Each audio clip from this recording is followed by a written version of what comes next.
I'm laughing because it feels like I'm filming a documentary right now. With this background, I can't, I literally can't. Hey, it's Catherine. If you're new here and you're binging these kind of videos and just stumbled across this, my name is Catherine. I live in San Francisco, I work in tech sales, and by the time you're watching this, I will have turned 24. I was born one day early enough to not be a leap year baby. I do rejoice in that every year.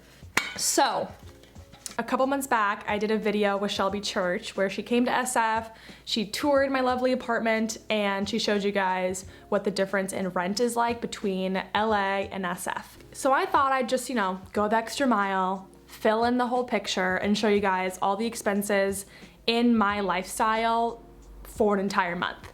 This video, more than any others, deserves a disclaimer just because of the rampant nastiness I've seen in some of the other videos' comment sections. It tends to be a topic filled with a lot of vitriol or, disgust, because personal finance is personal and everyone's relationship with money is different.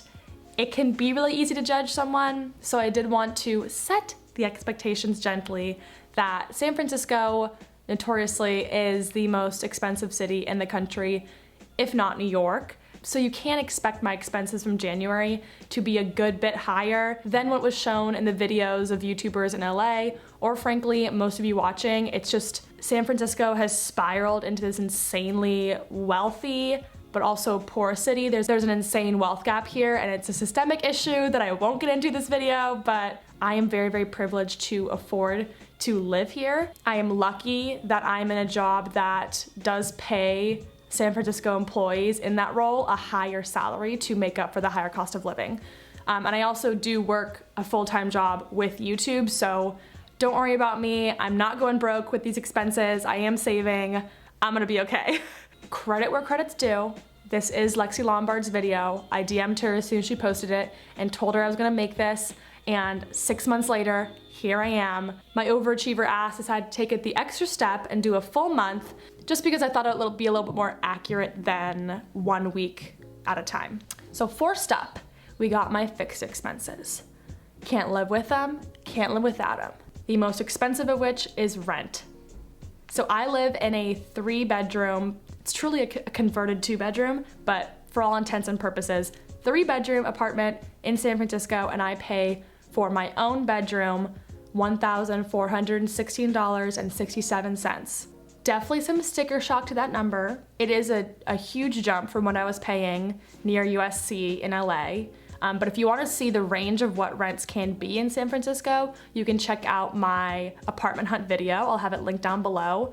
I would say though, of my friends, the rents range from about maybe $1,300 to anywhere from $2,100, $2,200 for 1 bedroom with roommates, at least 2 roommates or 1 roommate. So I am paying on the lower end. I'm happy with my rent, if you can believe that or not. Utilities wise, in January I paid $17.80, and then Wi-Fi is always $25.44. I also pay for my own domain, Katherout.com. You can check it out if you want. It has been static since 2017, the year that I graduated, I believe. Someday, it will house my, inevitable podcast once I have the bandwidth to get that up and running. But for now, I'm paying $15.52 to Amazon Web Services to keep the Katherout domain, which honestly I probably should stop paying for because don't think anyone's gonna steal that out from under me, anytime soon at least. I am also still making payments on my car. I bought my Toyota Camry Hybrid back in January of 2018 when I was living in the suburbs and needed a car to get around. You do not really need a car in San Francisco to get around, but my payments have 0 interest on them, so I feel like it's a good deal. It definitely is the biggest investment I've made with my life, but I have not regretted it for a second. And then insurance, I pay in one lump sum at the beginning of every 6 months. So technically I paid over $700 in January for it, but really it's only $121 a month. And then we have our variable expenses. Some months these are a hell of a lot higher. Some months these are a hell of a lot lower. It really just depends. I thought January would be pretty representative because there are a few days in the month where I'm at home in the suburbs with my parents. There are a few different work business trips where I'm not paying any money, And there's a lot of time where I'm living my normal life in San Francisco, funding everything. So I think it got a nice healthy mix of my typical lifestyle. Instead of just running through every single day and giving the breakdown of everything I bought that day, I thought I'd group everything into nice little buckets for you all. That way we can attack my spending compartmentally instead of just as a whole, okay? So entertainment is the first category. On New Year's Day, I saw Parasite. It was $15 in the suburbs for the movie ticket. I am thrilled to pay that amount for that foreign film. It was incredible. If you haven't seen it yet, I do recommend. And then January 22nd, I saw a comedy show for SF Sketchfest, where it's like 2 weeks. They bring a bunch of different comedians in for like a huge marathon of comedy stand-up basically. And I bought a ticket for like a 3-hour show for $24. So all in all, entertainment for the month of January, I spent $39. It's not too bad. Next up is groceries. On January 4th, I bought $5 of coconut milk for my dear sister because she needed it for a recipe, and I did not make her pay me back. No Venmo required, so great sister alert.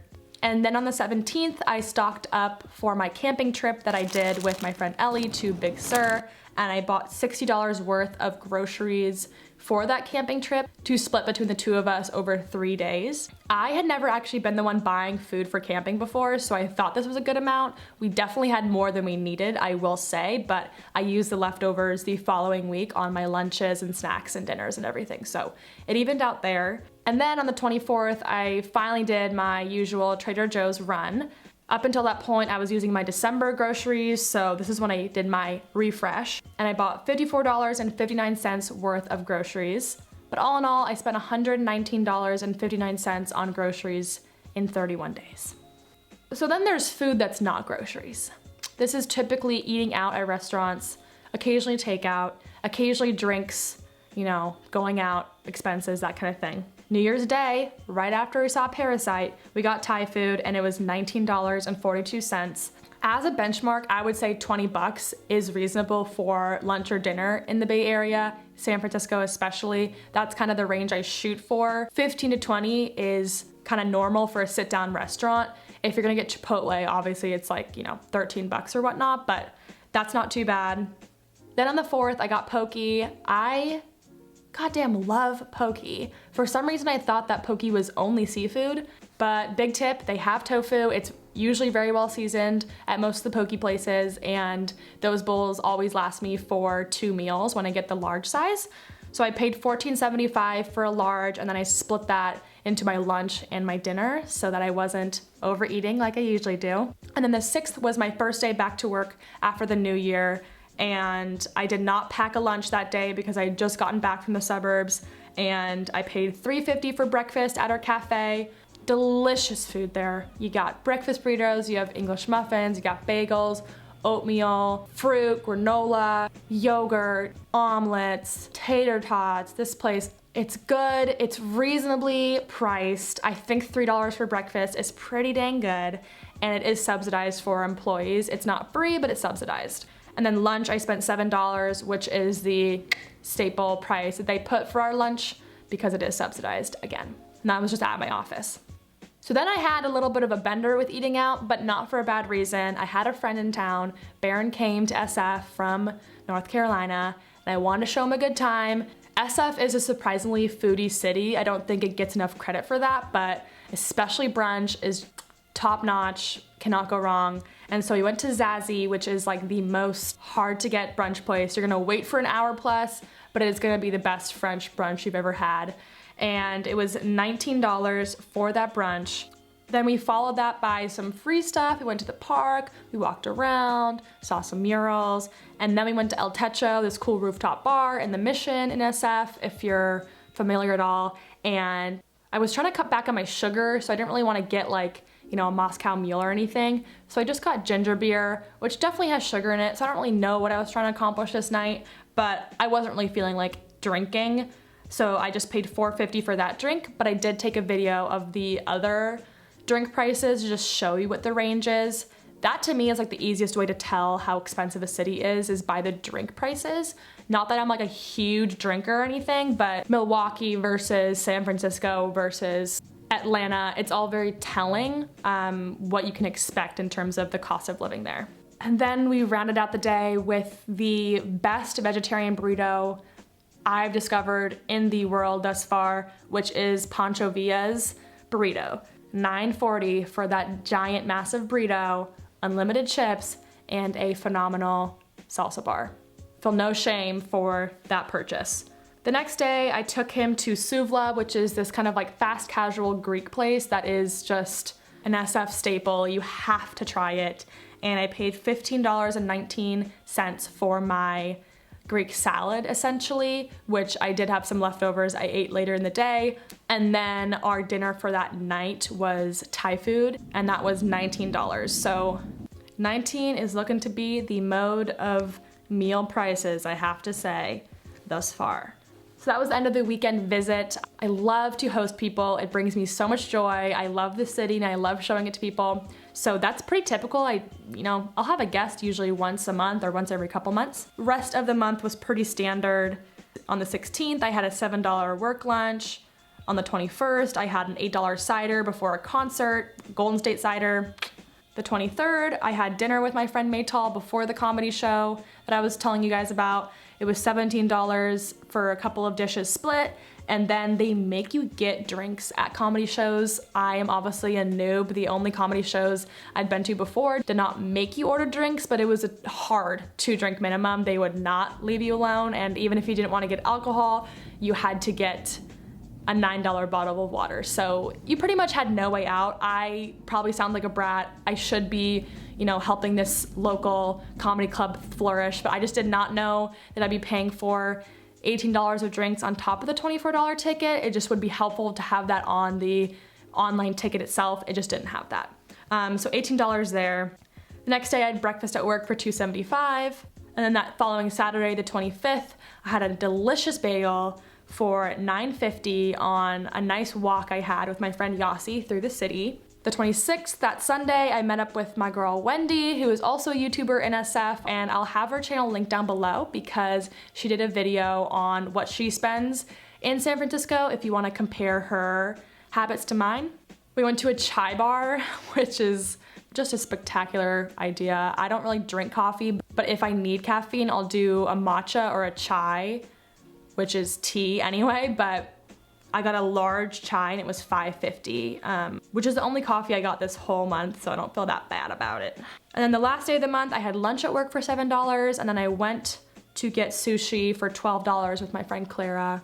And that rounds out the food that is not groceries category for a total of $200.01, bringing my grand total for food that I ate, drinks that I consumed for the month of January to $319.60. which is a hell of a lot more than I thought I spent that month, but I did eat out a lot. But I also did make a lot of my work lunches. I ate a lot of, meals at home. Of the 31 days in January, I ate out 12 of them, which is less than half, I'm not doing horribly. Let's talk about travel.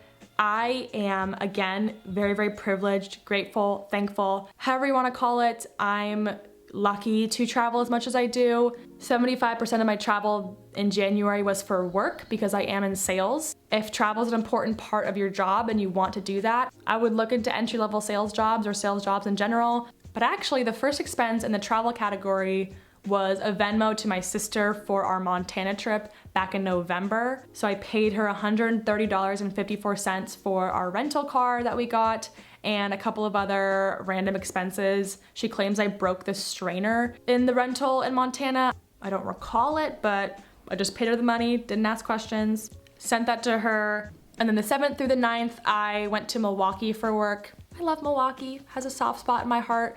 My mom was born there and my great aunt lived there her whole life and taught at Marquette. Personal note aside, I didn't spend a penny that whole trip because the way that business travel works is that you get a per diem for food. Usually mine is $100 a day that I get to spend on food, so breakfast, lunch, and dinner.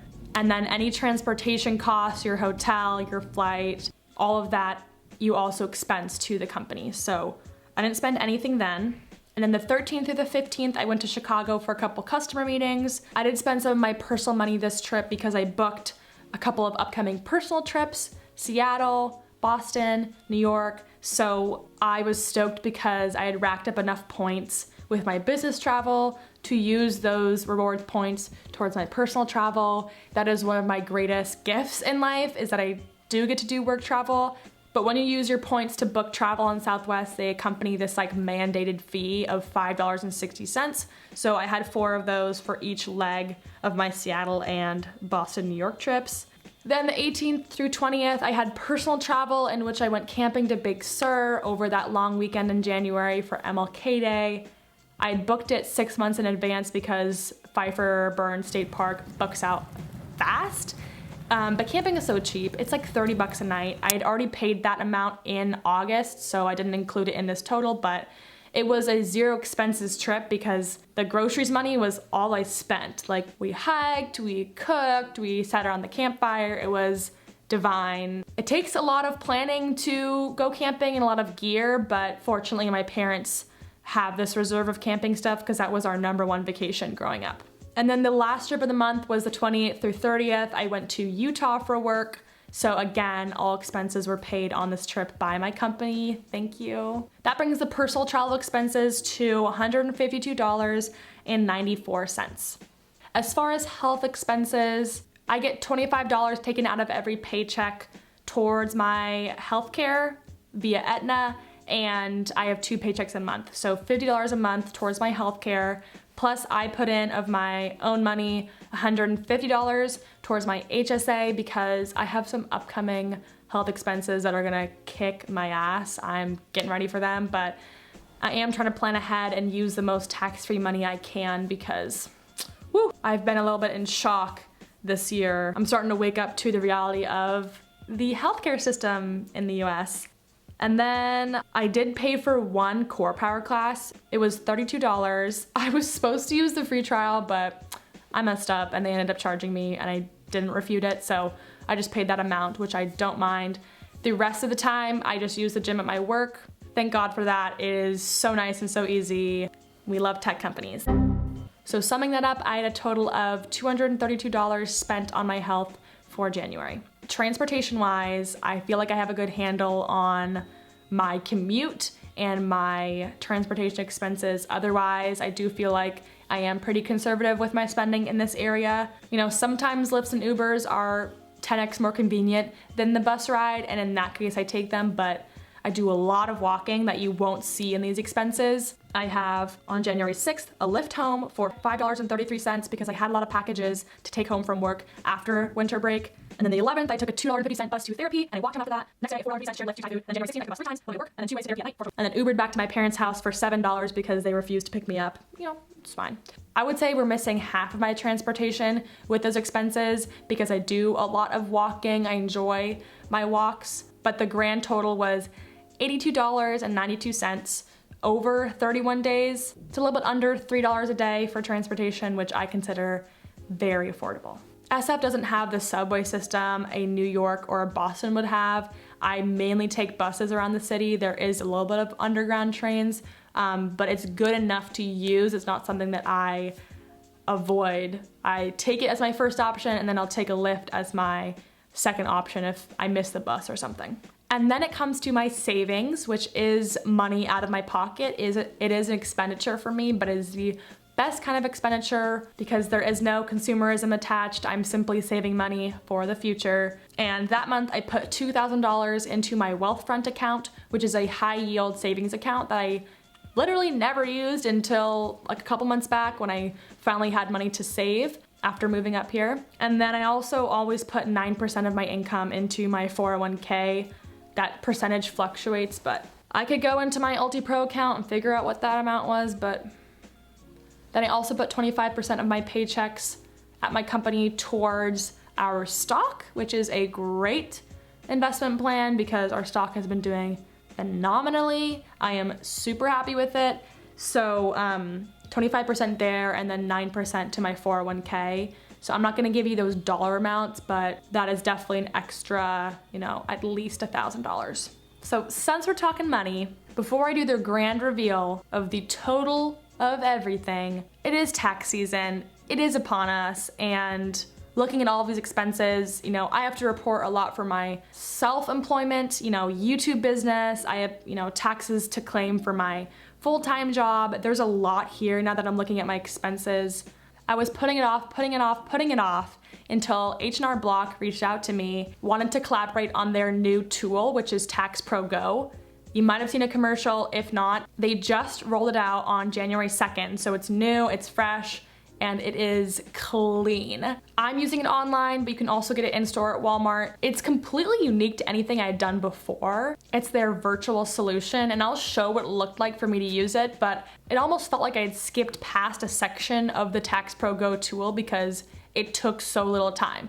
I was gearing up to screen record for like 30, 40 an hour, and it was a 5-minute process to get aligned with a tax advisor, upload all my documents, and then they do the work for you. They're reviewing everything from your W-2s to your 1099s to your donations to the stock you might have sold. Anything of that nature, you just upload it and it'll match you with somebody that is your dedicated advisor, and they're the one taking on the stress and the workload for you, and you could literally watch Netflix, scroll through your phone, whatever your heart desires.